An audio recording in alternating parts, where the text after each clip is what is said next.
May tanong ka ba sa inyong kalusugan? Nag-aalala dahil sa inyong karamdaman?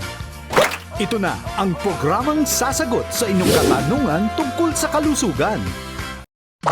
Dito, libre ang konsulta dahil Lunas, sagot ni Doc. Sabado sa All Radio TV sa Planet Cable Channel 3. Sagot ni Doc!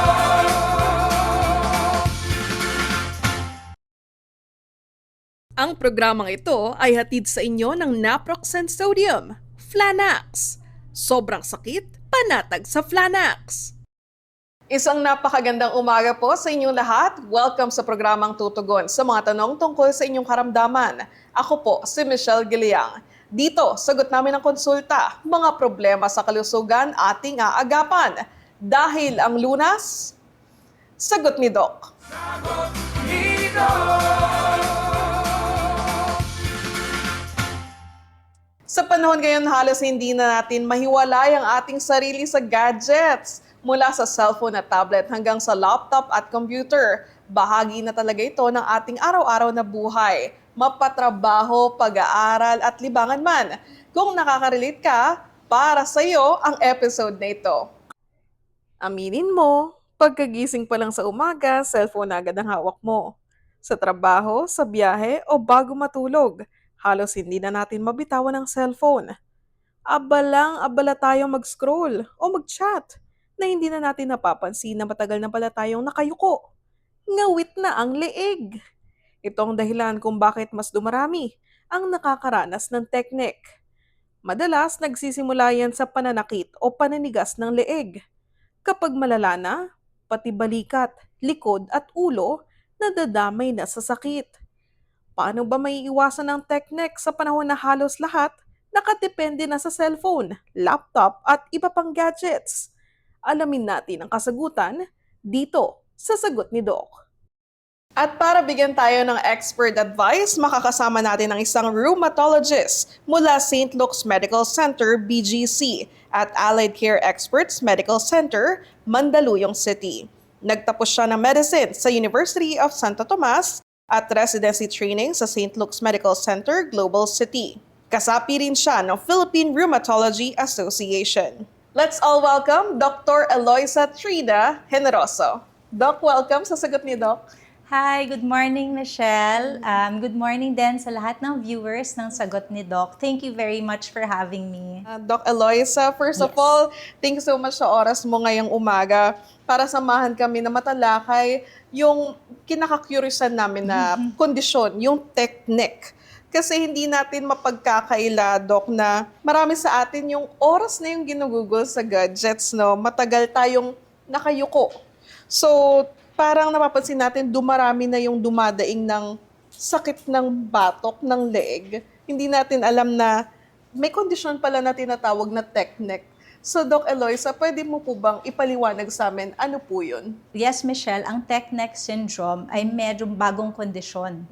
Actually, around 2008 siya nung binigyan siya ng pangalan. So first, what is it really?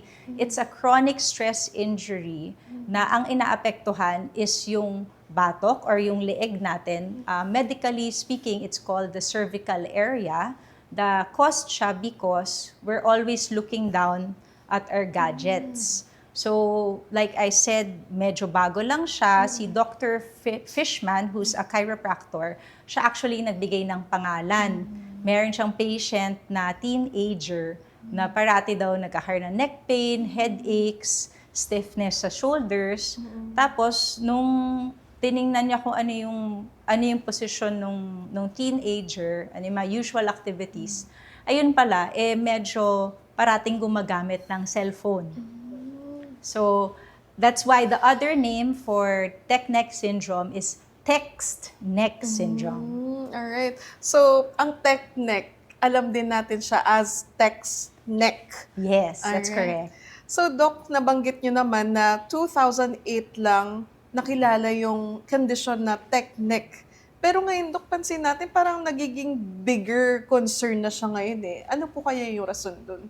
So, it's because halos lahat ng parte ng buhay natin na giging nade-digitalize. So, mapapansin natin na halos hindi na tayo gumagamit ng paper and pen. Everyone's already using iPads. Tapos, lahat tayo may cellphone. Minsan nga, di ba, mas priority pa natin magka-cellphone. And then also, pati yung mga trabaho natin, nade-digitalize. So, more and more people are using laptops and tablets. So, because of that increase in use of technological gadgets, tumataas din ngayon yung prevalence nung pagkakaroon nitong tech neck syndrome. Dok, pag nararamdaman kasi natin yung sakit sa batok, sa leeg, ano po ba talaga yung nangyayari doon sa area na yun? Bakit siya sumasakit? So may iba-iba namang causes kung bakit nagkakaroon ng sakit sa batok. Pero in this case, it's more of a musculoskeletal na cause. Ibig sabihin nito, merong affectation na dun sa mga kalamnan, tsaka or sometimes yung mismo structure ng bone. Kaya nakaka-feel tayo ngayon ng pain. So, may epekto rin po ba yun sa posture natin? Nakaka-apekto sa tech neck yung posture? So definitely meron. Ang tech neck syndrome kasi talaga, by definition, yung posture ng cervical area, yung nag-iiba. So meron tayo yung parang natural or 0 degrees na neck flexion. So walang neck flexion at all. At this position, the neck or the cervical area carries about 1/6 of the body weight, which is in most people 10 to 12 pounds. Kapag nagbago yung posture niya, medyo stoop down a little bit, about 15 degrees, nagiging approximately 27 pounds. If you stoop down even lower, 45 degrees, it actually carries about 49 to 50 pounds.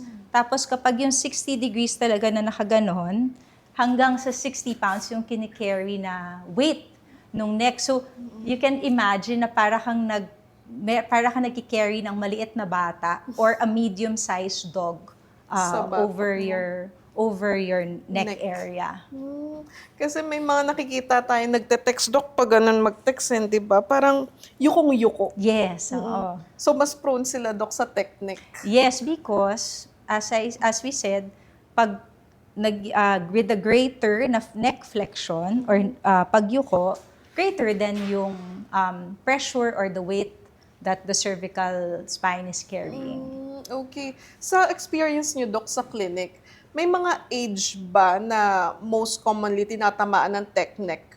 Or may bata na rin ba? Or matanda lang yung tinatamaan nito? So that's a good question, no? Kasi what we're seeing now is from the usual na teenagers to young adults, na kasi sila yung mas babad, sila yung mas used to using the gadgets, that age bracket that's being affected by tech neck is now widening. And that's because, like we said, yung mga workers, nagla-laptop, tablet, so even those are in their 30s, in their 40s.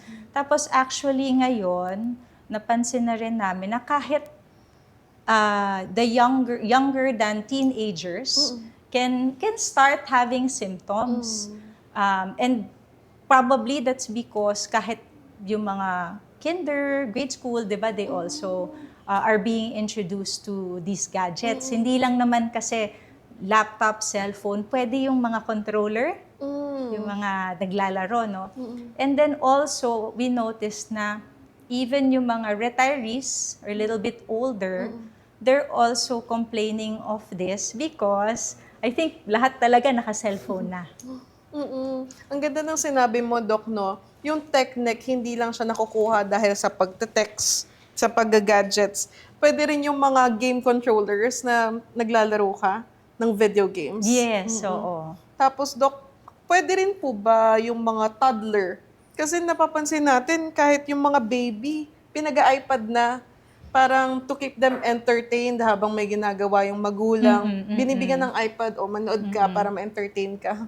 So what we have to remember with toddlers or yung mga developing children, hindi pa nade-develop to the full capacity yung strength nung neck muscles nila. Di ba pag baby, parang parating nahuhulog yung or mabigat, quote-unquote, yung ulo. So, as they grow, as they become toddlers, hindi pa talaga siya fully developed.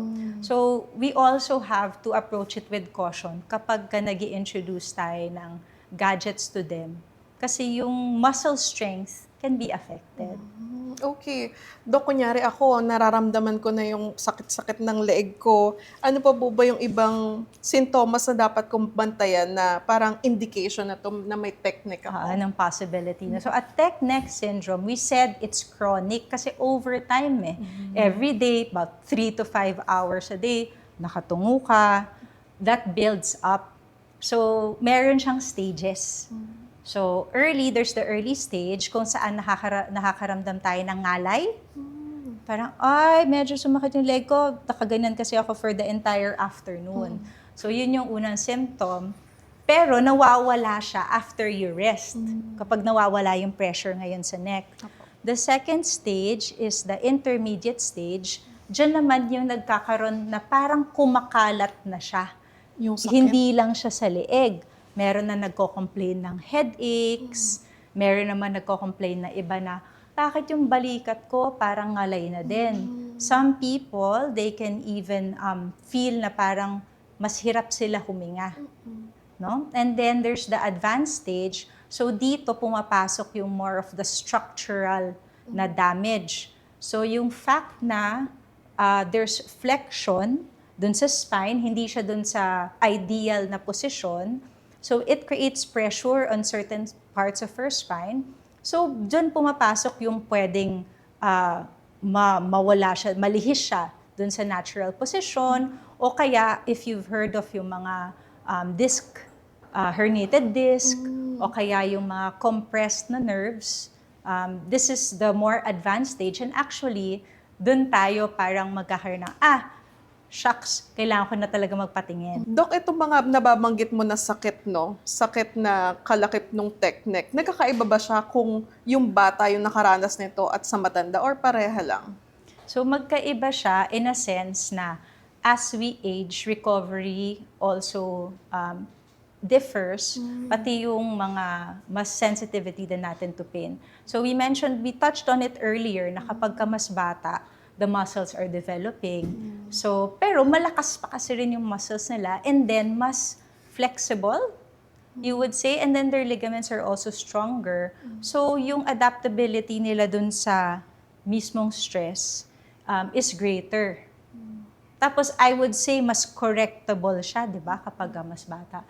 So, kapag ka naman mas matanda, because there's the component of pagkakaroon na ng arthritis and also from years of stress. So nag-iiba na ngayon yung mas sensitive na sa pain o kaya is mas may tendency silang mag-advance or mag-affect nung nerves like we were mentioning earlier. Okay. Ayan mas nagiging interesting na yung talakayan natin. Kasama si Dr. Eloisa Trina Generoso. Kaya sa mga hindi pa nakatutok sa ating talakayan, ipihit niyo po ang inyong mga radyo sa All Radio 103.5.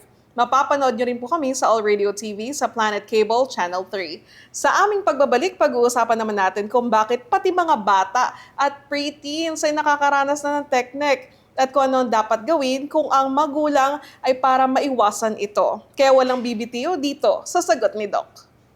Sagot ni Doc.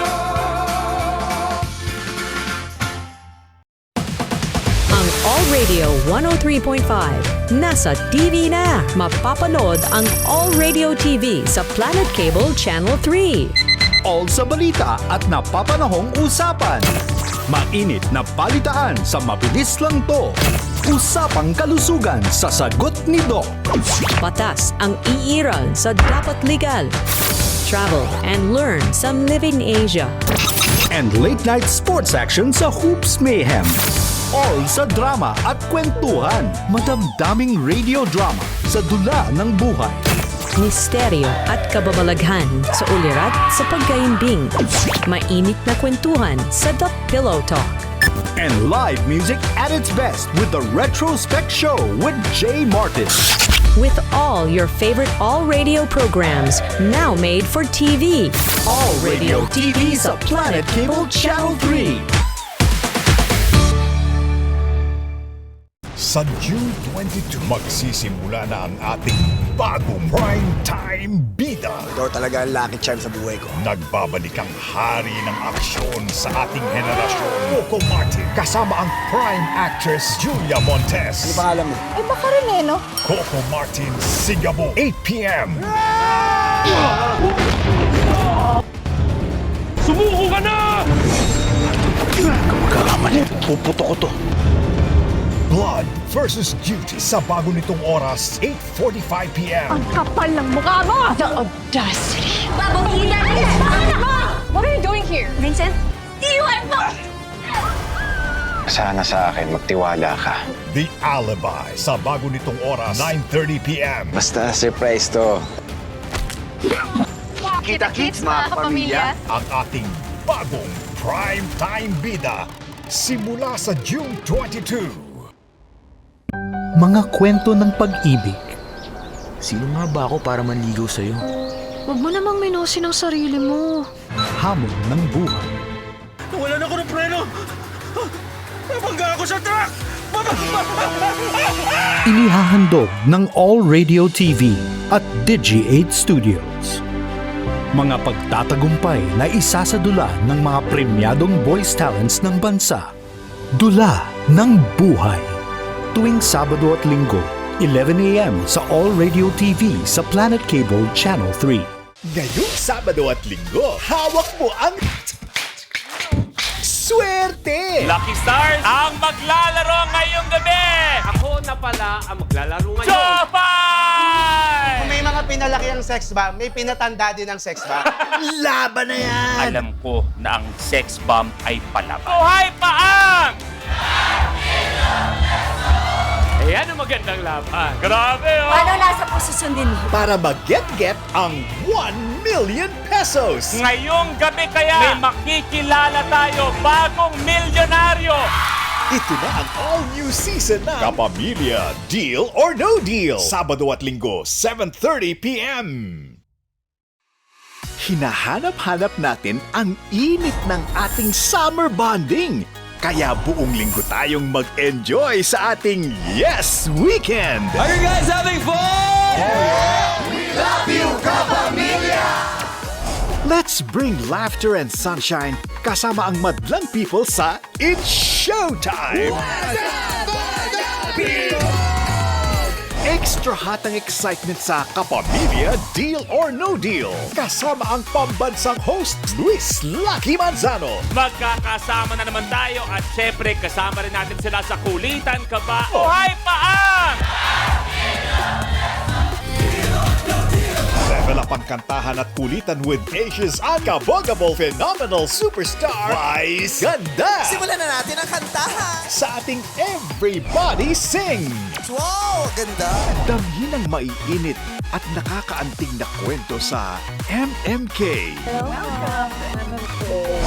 At mapawaw sa pasabog na concert experience sa ASAP. We are stronger than ever because we are...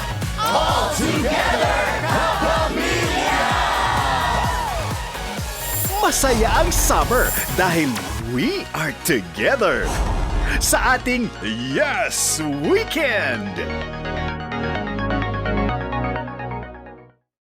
Narito na ang inyong bagong kaagapay sa lahat ng isyu niyong legal. Alam ko po na ako yung pinopost niya. Alamin ang inyong karapatan Yung violation of the Data Privacy Act. sa lahat ng sigalot. Batas ang iiral kasama si Attorney Chris Sorongon. Kami po ang inyong gabay para sa katarungan. Ito po ang Dapat Legal. Tuwing Sabado, 10 a.m. dito sa All Radio TV.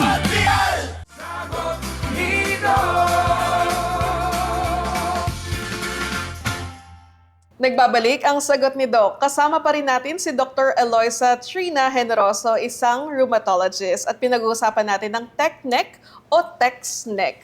So Doc, kung dati ay karaniwang problema lamang ito ng mga matatanda, ngayon parang mas dumadami na rin yung bata na nakakaranas nito. Bakit kaya ganito, Doc? I think nga it's because mas rampant na yung paggamit natin ng gadgets. Nasabi natin, no, kahit toddlers, para lang they get entertained, inuupuan ng iPad. So, nai-introduce na talaga yung use of the gadgets and even the positioning ng bata. If you recall, parating tapos less yung parang titingin sila sa paligid nila. So, I think that's why. Doc Eloisa, parang isang factor din ba to yung pag-shift ng mga schools, mga eskwelahan sa online learning? Yes, I think it is, no? Kasi everything's just right in the monitor. And even kahit yung pag-shift ng ating workers to work from home, they use their laptops. So, kaya tumataas din talaga yung prevalence nitong tech neck syndrome. Doc, dun sa mga younger population, yung mga school children na no choice but to use their gadgets sa online classes, pwede bang makakontribute yung tech neck sa permanent damage dun sa leg nila? Yung early na stress or early exposure to stress can build up over time. I won't say na bata pa lang sila magkakaroon na sila ng permanent quote-unquote damage or disability, but this can build up. Actually, yung mga pasyenteng merong chronic neck pain are 2.5 times more prone to developing osteoarthritis of the cervical spine. Osteoarthritis means yung space in between the bones medyo lumiliit or numinipis. Okay. So, meron siya sa leeg, Doc?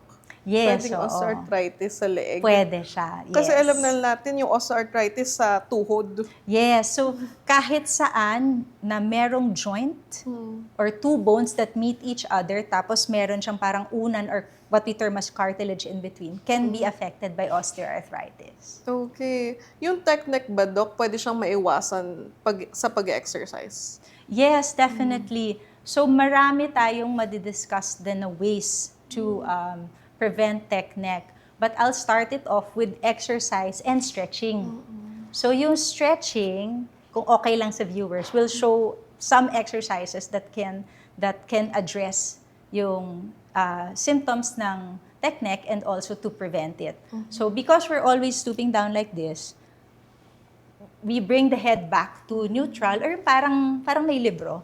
Tapos we place 2 fingers here sa may chin, tapos we press back. So, nakaka-double chin. Pero we do this about 10 times.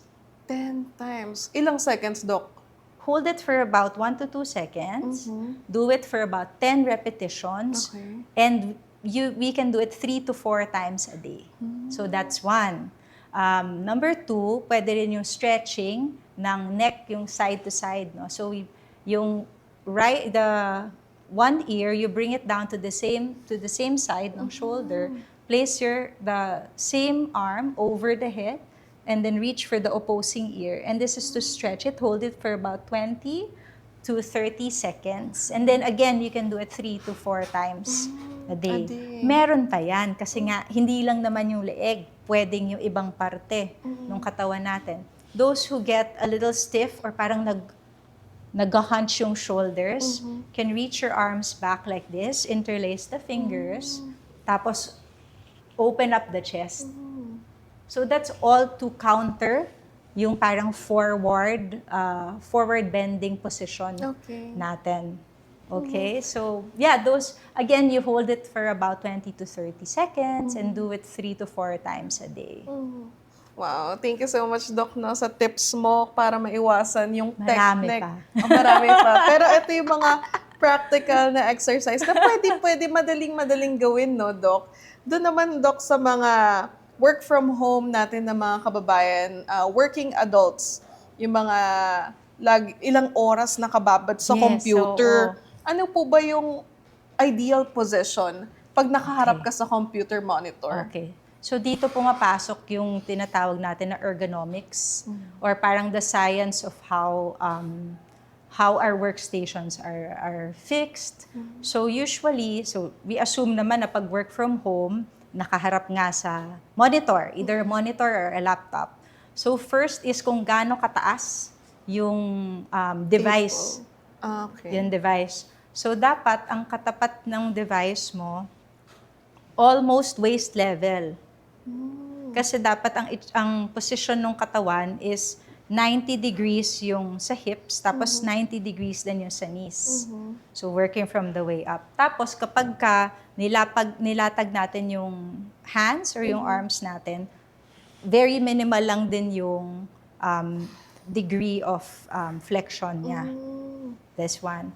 Tapos yung monitor, the top of the monitor, ideally the top third is at eye level. Okay. Or kung hindi kaya, kasi meron yata mga hindi naman naka-monitor, naka-desktop, basta yung pagka-tilt sa kanya, yung top part kapantay nung eye, shift mo yung eyes mo downwards to it. Okay? So also, it's a good practice to follow the 20-20-20 rule. So after 20 minutes na nakatutok sa monitor, we shift our eyes away to something that's about 20 feet or about 4 people away from us. Tapos, rest your eyes there for 20 seconds. Oh, okay. So that's one thing. Para lang ma-rest yung mata natin. We get to blink a little bit more, which we don't do when we're always facing our monitors. Actually. And then, dahil nga they spend hours seated, it's best to stand up, take a break, walk around every 45 to 60 minutes. So even yung mga nagkakaroon ng standing desks, nakakatulong din siya. Okay. Dok, dun sa mga dumadaing ng sakit, meron ba kayong mare-recommend na pwede nilang inumin as pain reliever or pwedeng mayroong i-apply doon sa neck area? Oo. So actually, ang maganda sa pagtugon natin sa pain, marami tayong options. So you mentioned already yung mga topicals.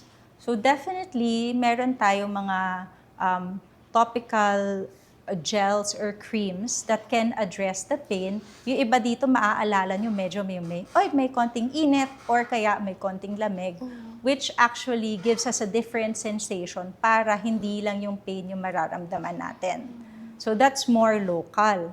Meron ding available actually ng mga dermal patches na kapag ang desired natin is parang mas matagal yung effect, or mas slow yung release nung gamot or nung medication, pwede rin mag-apply ng mga patches. Dok, yung mga topical gels, topical patches, nakakatulong siya. What if, Dok, ang preference ko ay oral medicine? Definitely, meron din naman pwedeng inumin. So kami, or personally, I prescribed oral medications kapag mas maraming affected na areas at saka kung parang mas severe yung pain. So we have what we call yung mga non-steroidal na anti-inflammatories. So these are pain relievers. Iba-iba siya ng klase, pero the common ones, what we have is like if you've heard of naproxen. Oo. So etong naproxen, ang maganda sa kanya, mabisa siya, mabilis actually yung effect niya. Within less than 1 hour, you actually get to significant pain relief. Matagal din siya, lasts for about 12 hours yung effect niya. And then, unlike other kinds of NSAIDs, it's deemed to be safer sa heart. So, naturally, kapag may binibigay tayo ng gamot, dapat, di ba, binabagay natin siya dun sa pasyente. So, I always ask, or I always assess kung meron bang ibang kondisyon na kailangan maging mas careful ako about. So, in these cases, lalo na yung mga merong heart problems, cardiovascular diseases, I actually prefer to give naproxen. The dose and the timing is very important. So the dosage is 550 milligrams per tablet. And then you take 1 tablet every 12 hours. As long as merong. So of course, there's an as-needed basis kung merong pain. Pero let's say, paano kung mas matanda yung pasyente, I will assess kung kailangan ko ibaba yung dose. Meron din yung nasa 275 milligrams naman. So, kailan ko pwede inumin tong naproxen, Doc, pag nakakaranas na ako ng matinding sakit? Kailangan ko bang kumain or pwede ko siyang inumin kahit walang kain?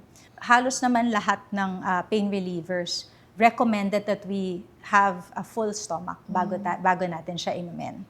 Doc, may duration ba? How long yung safe na pag-inom ng naproxen? Or pwede ko siyang inumin hanggat gusto ko? So, ang recommended namin is 2 weeks maximum. Kasi syempre, kung umabot ka na ng 2 weeks, tapos pabalik-balik pa rin, or lumalala pa yung pain, the next step is to visit your doctor. Okay. Ayan, napakarami na nating natutunan tungkol sa TechNec mula sa mga sanhi nito hanggang sa mga paraan para maibisan ng pananakit. Pero hindi pa dyan nagtatapos ang ating usapan.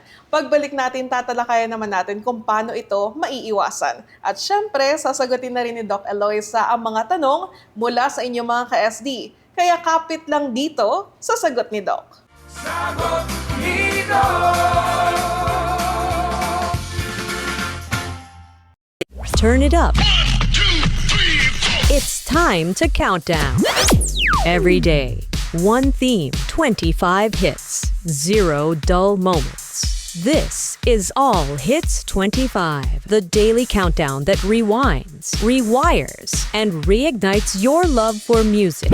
Mondays, All Hits 80s, big hair, big synths, big anthems. 25 tracks that shape the decade. Tuesdays, All Hits OPM, Pinoy Classics, Pinoy Pride. 25 gems from the year that made them shine. Wednesdays, All Hits Soundtrack, movies, series, icons. 25 songs that made the scenes unforgettable. Thursdays, All Hits Artist Edition, One Legend. 25 hits, originals, remakes, and covers that keep the legacy alive. Fridays, All Hits Global, K-pop, J-pop, P-pop, 25 worldwide bangers in one explosive countdown. All Hits 25, one theme, 25 hits. Every day, a new musical time machine. Only the hits, only on your station. All Radio 103.5. Ang All Radio 103.5 nasa TV na. Mapapanood ang All Radio TV sa Planet Cable Channel 3. All sa balita at napapanahong usapan. Mainit na balitaan sa mabilis lang to. Usapang kalusugan sa Sagot ni Doc. Batas ang iiral sa Dapat Legal. Travel and learn sa Living Asia. And late night sports action sa Hoops Mayhem. All sa drama at kwentuhan. Madamdaming radio drama sa dula ng buhay. Misteryo at kababalaghan sa ulirat sa pagkaimbing. Mainit na kwentuhan sa The Pillow Talk. And live music at its best with the Retrospect Show with Jay Martin. With all your favorite All Radio programs now made for TV. All Radio TV sa Planet Cable Channel 3.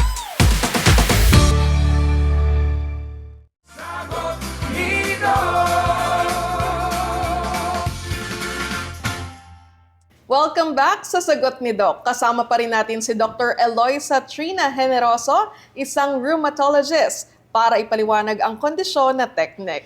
Ngayon naman oras na para sagutin ang ilan sa mga tanong na ipinadala nyo sa amin, mga ka-SD. So Doc, ready na tayo? Yes, let's go. Okay, first question mula kay Angela ng Antipolo City, Rizal. Totoo po bang nakakasama ang paggamit ng cellphone habang nakahiga? So, kapag nakahiga tayo, we have to take note of the positioning nung head and even nung gadget.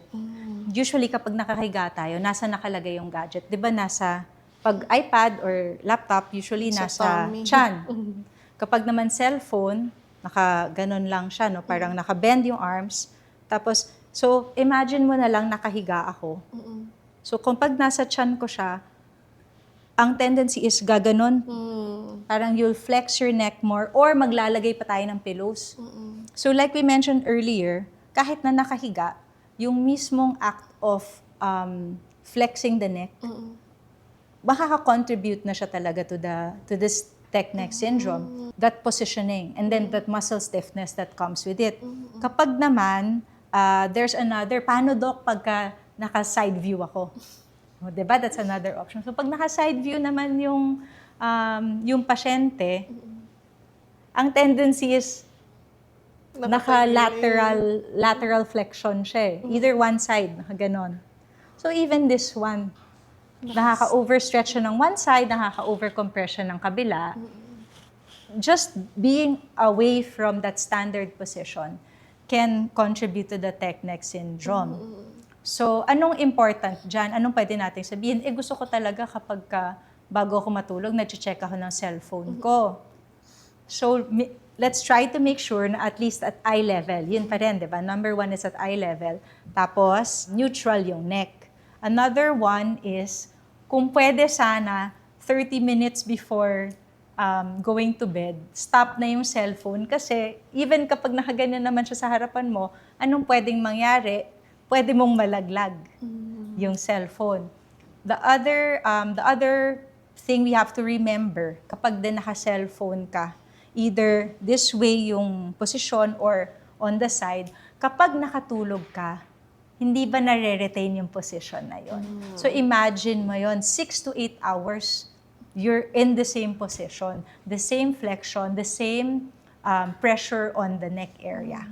So all of this, again, it builds up. Oh, very well said, Doc. Ito naman, question natin mula kay Carlo ng Marikina City. Nakakatulong po ba yung massage para sa tech neck? Okay, thank you, Carlo, for bringing this up. Yung massage, what it does is it helps to relax any stiff areas or any stiff muscles, any muscles with spasm. That's what it does. It addresses the symptom. Hindi niya ina-address yung pinaka-root cause, which is yung maling positioning, tsaka yung proper na parang device or gadget hygiene.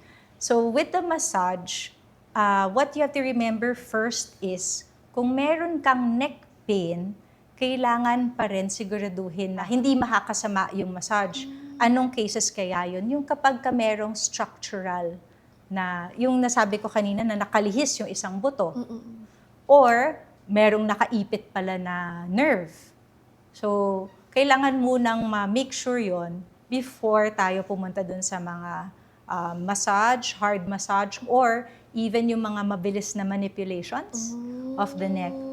But if you're in the clear, a massage can definitely help kasi it increases the blood flow to that area. With blood flow comes oxygen and nutrients that help it to recover. Alright. Ito naman, Doc, mula kay Jomar ng Bulacan. Kailangan po ba talagang itaas ng cellphone sa eye level o OA naman po yun? I think, Jomar, nasagot na natin to. Keeping your gadgets at eye level lessens the flexion and subsequently yung weight or pressure sa leeg. Kung ayaw natin gumamit kung ayaw natin mapagod yung arms natin hands from holding it up, gumamit tayo ng mga stand. Okay, At very least, good diba, advice. marami ng ganon. Opo. Panghuling tanong, Doc, mula kay Kevin ng Batangas City. Nakaka-tech neck po ba yung madalas na pagpapatunog o pag-crack ng leg? I think, Kevin, maraming gumagawa nito, no? Maraming mahilig magpatunog ng leeg. So to answer the question first, hindi naman siya related dun sa severity ng tech neck. But what per se muna, yung popping or yung pagpapatunog na sound, ano ba siya? So kapag matagal yung isang buto sa isang posisyon, meron kasing tinatawag na synovial fluid or parang langis na that serves to make our joints more parang easier to move. Kapag nag-settle yon, yung tinatawag na synovial fluid or langis, meron din siyang laman or dissolved gases. Tapos yun yung kapag bigla mo siyang pinagalaw, yun yung tumutunog or nagpa-pop. So actually, hindi naman lahat ng pagpapatunog nakakasama. Hindi lahat. Pero of course, kapag biglang may kasabay siya na, ay, may kuryente ako sa side na to, then that's a signal na it's something that has to be investigated. Also, just saying na kapag ka mas madalas yung tumutunog, yung mga kasukasuan, signal din siya ng early or beginning na pag-set in ng mga arthritis. Dok, yung pag, kunyari, umupo ka, tapos tumayo ka, matagal ka nakaupo sa office, tapos biglang may tumunog pagkatayo mo. Normal ba yun? So, actually, it's the same. Oo, it's also the same din naman. So, anywhere na merong joints, may synovial fluid, tapos you're kept in a position for a long time, that can happen. So, diba, sa tuhod, sa kamay, ganun din siya. Dok, maraming salamat sa pagsagot mo sa mga tanong ng ating mga ka-SD. At syempre, maraming salamat sa mga nagpadala ng tanong nila mula sa All Radio 103.5 at sa mga nagpadala sa aming Facebook page sa All Radio TV. Dok, at this point, gusto naman namin itanong sa iyo kung paano maaagapan ang technique. Sagot ni Doc? Sige, so meron akong mnemonic for this. It's SIPAG, SPG. Stretching and strengthening, posture, and then gadget health. So actually, nadaanan na natin siya earlier. Stretching, the one I showed, yung sa chin, tapos yung side to side ng neck, and then yung sa chest. Meron din yung strengthening ng muscles na surround the cervical spine. Isa pa, pakita ko na lang din, yung chin tuck na tinatawag, pwede siyang gawin ng nakahiga. Wow, okay. Tapos, to counter, di ba may chin tuck na ganon, the other way naman is you push against, nakahiga, habang nakahiga. You push against your fingers, so this strengthens the muscles around your neck. There are other muscles involved. So, dun sa mga nagja-gym, baka familiar sila, yung parang mga Y exercises, T exercises, and even the W exercises. Lahat, they can help to strengthen the muscles in that area. Kasi hindi lang naman siya sa neck, di ba? Meron din siya sa shoulders. Okay, so that's stretching and then strengthening. P is to maintain the proper posture. Kung hindi kaya ng 0 degrees dun sa neck flexion, sana or in studies, around 12 to 15 degrees at maximum. And because nga we're always in that position for a long time, kailangan natin yung gadget health or yung we're taking breaks every 20 minutes, we're looking, sabi natin, look at an object 20 feet away for about 20 seconds. Even yung positioning sa pagtulog is actually important. Sa pagtulog, we said, sana 30 minutes, walang ganon. Balik ko siya dun sa positioning ng sa pagtulog. What's best is yung kung kaya yung nakahiga or yung on the side. We make sure lang may support yung na may maintain yung posture, may support sa neck. Kasi dun sa mga gumagamit ng mga cervical pillows, I'm sure alam nila to, yung neck area pag nakahigang ganon, dapat yung mas mababa. Tapos when you're on the side, baliktad naman, yung mas mataas na korte niya, yung sinusundan. Tapos another thing, dun sa mga mahilig matulog ng nakadapa, mas makakaramdam din ng pain or stress sa neck kasi if ang ginagawa naman natin, di ba, naka-side?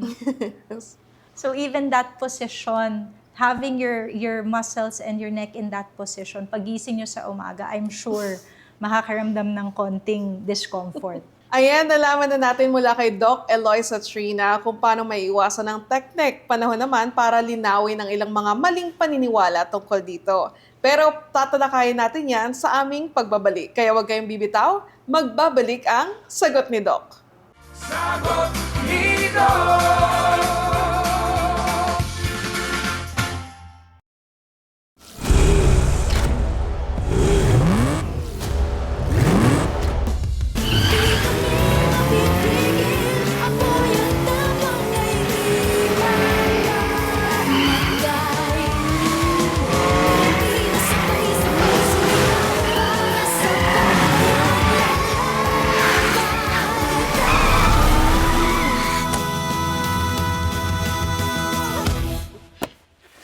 Na-miss niyo ba kami?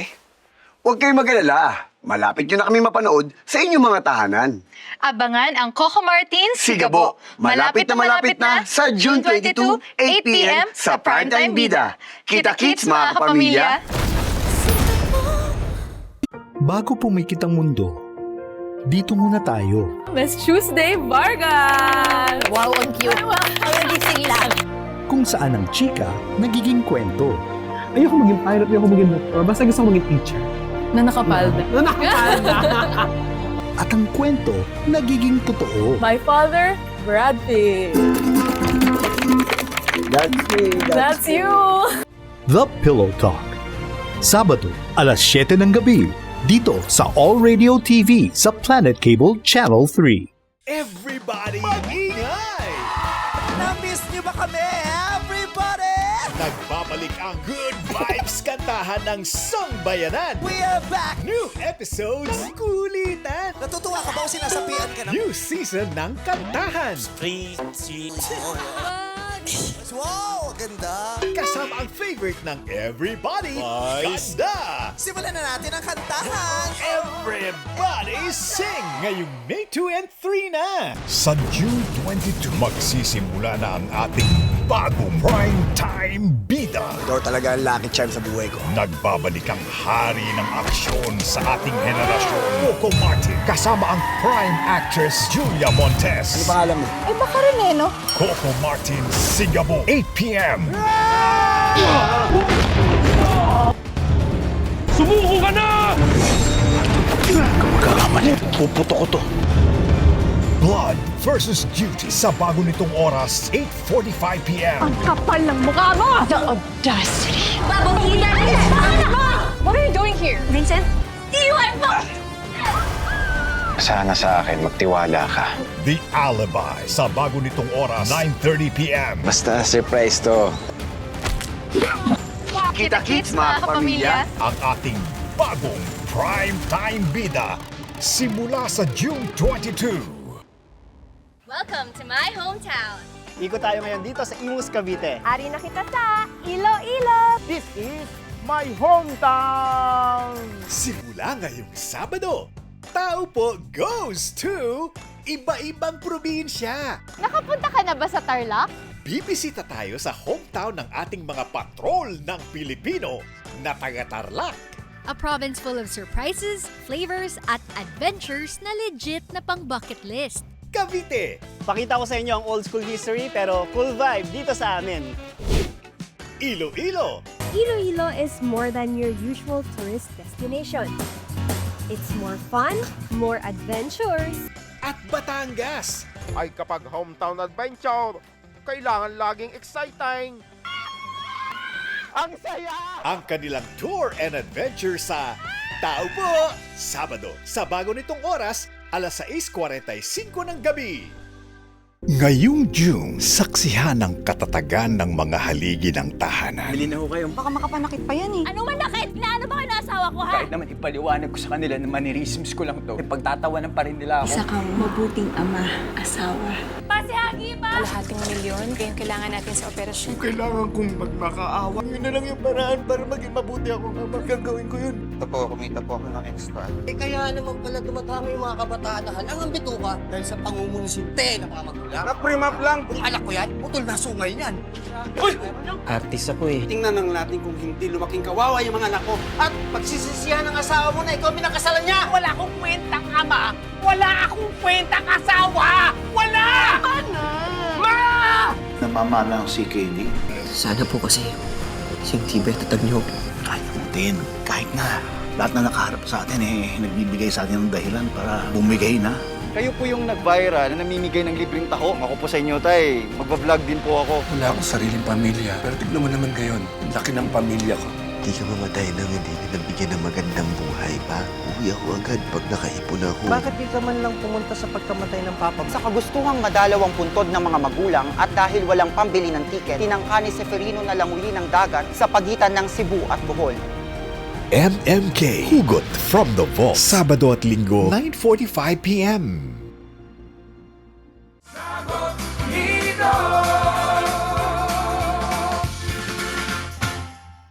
Nakatutok pa rin kayo dito sa Sagot ni Doc. Kanina napaliwanag sa atin ni Dr. Eloisa Trina Generoso ang mga paraan para maibsan ang sakit ng teknek. Mahalaga rin na maging maingat sa mga impormasyong ating pinaniniwalaan. May mga kasabihan kasi at advice online na hindi pala tama. So Doc, sa inyo po bang clinic, ano po yung madalas na naririnig nyo na maling paniniwala tungkol sa teknek? Ang isang very common is, pag hindi mo siya pinansin, mawawala lang siya. Okay. Which diba? is? Which is, hindi naman, syempre, hindi siya totoo. Kasi, kung hindi mo siya pansinin, it can build up. As we said, it's chronic stress. Akala natin wala lang siya kasi mga small bits lang everyday yung nararamdaman natin. Kung hindi natin gagawin yung mga exercises, following the proper use, later on, lalala at lalala din siya. We remember, it's a progressive disease. May stages siya. Kasi Dok, may mga naniniwala na yung teknek ay temporary lang. So, parang kusa lang siyang nawawala. Oo. So, hindi pala yung totoo.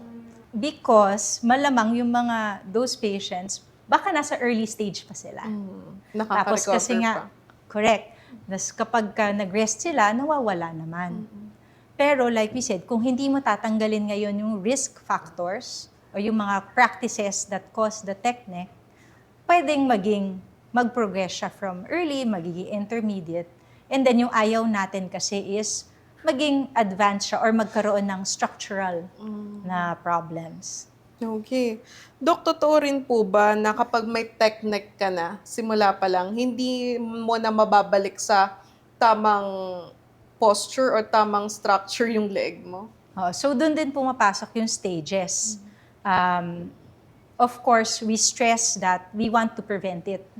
If you follow the good practices sa studies, after about 4 to 8 weeks, significant na yung pain relief, tsaka even yung posturing nag-i-improve.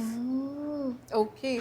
Last naman po, Dok, na para naririnig nating paniniwala. Kapag bata ka pa, tas heavy gadget user ka, lalo na doon sa mga mahilig sa video games, ilang oras nag-video games, sinasabi nila na immune sila sa teknek. Ano po ba yun? May bearing ba yun? What we can say is, mas madali lang mag-recover talaga yung mga bata. Pero, as long as there's that exposure, actually yun nga, if you start younger, then it will build up faster. And then, that's where we come in na our patients now, normally 50s yung nagko-complain yan, yung mga sa neck. Ngayon, nagkakaroon na kami ng patients na even in their 20s. Nagko-complain na ng teknek. Yes. So, okay. And if you look back, it's because they've been heavy gadget users for a long time. Doc, bago tayo magtapos para sa ating segment na clinical takeaway, overall, ano po yung pinakamahalagang advice na gusto nyong iwan sa ating mga viewers and listeners tungkol sa teknek? I just want to stress that ang teknek syndrome is a chronic injury. Again, it builds over time. Ang mga chronic injuries, more than 50% of those can be prevented. So, early na intervention or early recognition that we are at risk for teknek is key. So, like we said, let's try to keep our neck flexion at a minimum. Let's try to do those stretches and exercises. Kasi hindi naman mawawala yung mga gadgets sa buhay natin eh. We just have to be more aware of the practices that we're doing. And then, meron namang tayong, if talagang there's pain that we need to address, we can use the topical medications, we can use the oral medications. Pero remember, kung matagal na at pabalik-balik, please consult your doctor.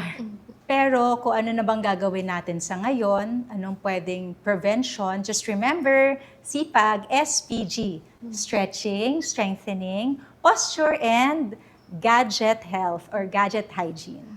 Doc Eloisa, maraming salamat sa mga ibinahagi mong kaalaman sa amin at sa mga practical na payo na pwede nating gawin sa bahay para maiwasan ang tech neck syndrome. Kaya tandaan mga ka-SD, habang importante ang technology sa ating buhay, mahalaga rin na aalagaan natin ang ating posture at katawan. Kung gusto niyo po balikan ang aming episode sa Sagot ni Doc, i-like at follow lang ang All Radio 103.5. At muli, maraming salamat Doc Eloisa Trina Hederoso. Thank you very much, Michelle. Thank you to all the viewers. Next week, usaping prostate cancer naman ang ating tatalakayin. I-scan lang ang QR code na makikita sa inyong screen o mag-message sa All Radio 103.5 sa Facebook para sa Sagot ni Doc. Samahan niyo po ulit kami sa susunod na Sabado alas 7 ng umaga dito sa All Radio 103.5 at All Radio TV sa Planet Cable Channel 3. Ako po si Michelle Giliang. Mga tanong at problema sa kalusugan ating aagapan dahil ang Lunas, Sagot ni Doc. Thank you so much, Doc Eloisa. Sagot ni Doc. Sagot ni Doc. Sagot ni Doc. Sagot ni Doc. Sagot ni Doc. Sagot ni Doc. Sagot ni Doc. Sagot ni Doc. Ang programang ito ay hinatid sa inyo ng Naproxen Sodium, Flanax. Sobrang sakit, panatag sa Flanax. Ang All Radio 103.5 nasa TV na. Mapapanood ang All Radio TV sa Planet Cable Channel 3. All sa balita at napapanahong usapan. Mainit na balitaan sa mabilis lang to. Usapang kalusugan sa Sagot ni Doc. Batas ang iiral sa Dapat Legal. Travel and learn some Living Asia. And late-night sports action sa Hoops Mayhem. All sa drama at kwentuhan. Madamdaming radio drama sa dula ng buhay. Misteryo at kababalaghan sa ulirat sa pagkaimbing. Mainit na kwentuhan sa The Pillow Talk. And live music at its best with the Retrospect Show with Jay Martin. With all your favorite All Radio programs now made for TV. All Radio TV sa Planet Cable Channel 3.